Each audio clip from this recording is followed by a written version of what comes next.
Good day and great health. My name is Dr. Jared Kasarka of Ohio Specific Chiropractic. I'm a pediatric, family wellness, and upper cervical specific chiropractor.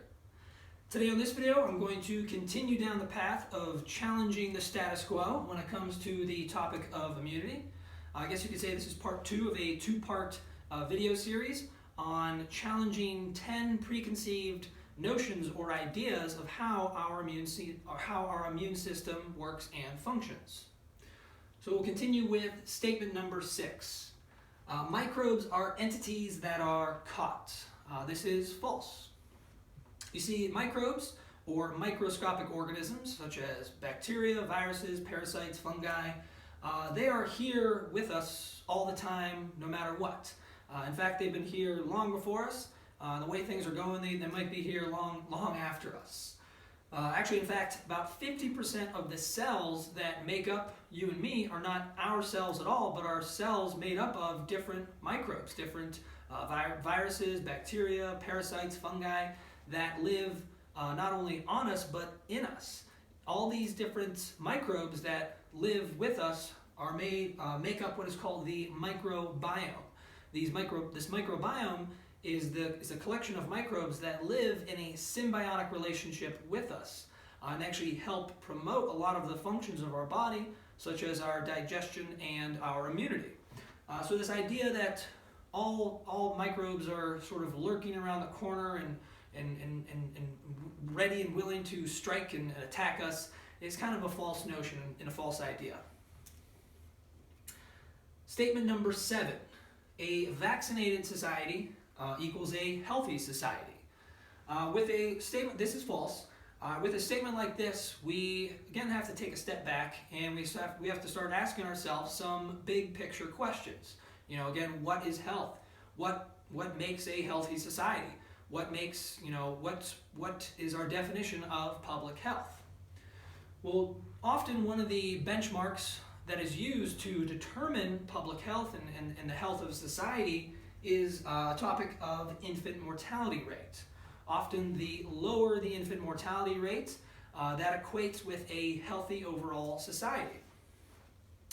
So if we look at the United States infant mortality rate, in 1950, the infant mortality rate, we were ranked 3rd. In this case, having a lower number is better. So in 1950, the U.S. was ranked 3rd. In 1986, we were ranked 17th. In 1995, ranked 23rd. In 2000, 31st.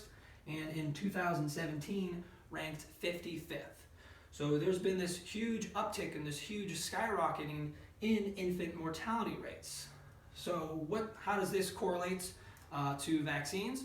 Well, the start of mass vaccination programs actually started in the early 1950s. In 1950, 1951, that's when sort of the mass vaccination programs started to become very popular. So before the advent or the use of these mass inoculations, the U.S. infant mortality rate was ranked 3rd. Now, 60, 70 years later, we can see that the infant mortality rate has increased.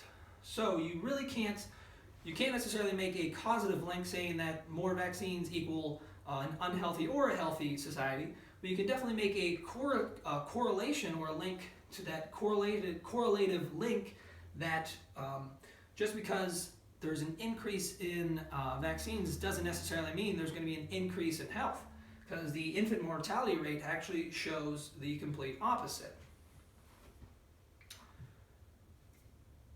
Statement number 8. Immunity does not, or your immune system or immunity is not adversely affected by vaccines. This again is a false statement.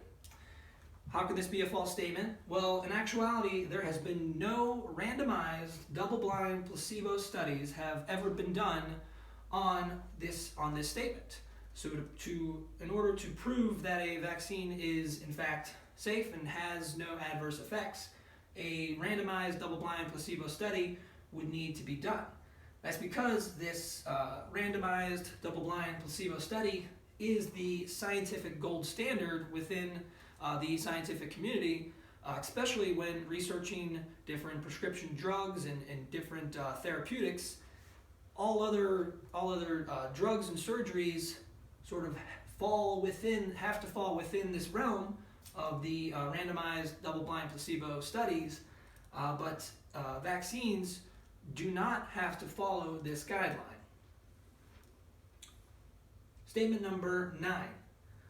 Vaccines during pregnancy doesn't harm the mom or baby. This is again false because there has been no randomized double-blind placebo studies done to prove this statement. In fact, for the longest time, pregnant and immune-compromised individuals used to not get the vaccine.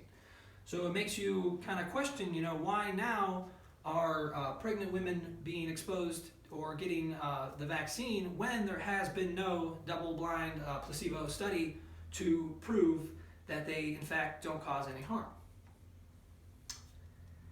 And statement number 10, the flu vaccine makes you more resistant to colds. This is, again, also false.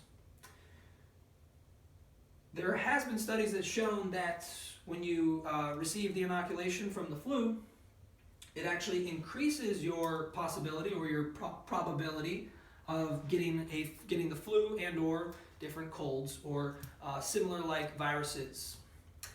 That's because, for better or for worse, a vaccine will ultimately, what it does is it puts your immune system into a compromising position. That's why, in fact, a lot of immunocompromised individuals don't get vaccines, because a vaccine will ultimately, again, for better or for worse, will put your system, especially your nerve system, your immune system, it puts it into a compromising position. So if your immune system is already in a compromised position, how can it make you more resistant to different colds and viruses? In actuality, it's going to do the opposite. Now, probably these statements might be a little bit more controversial than the previous 5. So if you have any questions about sort of my challenges to these statements, please don't hesitate to reach out to me, especially if you feel you want to sort of challenge some of my challenges. That's perfectly fine. I'm always up for a civil dialogue and a civil discourse.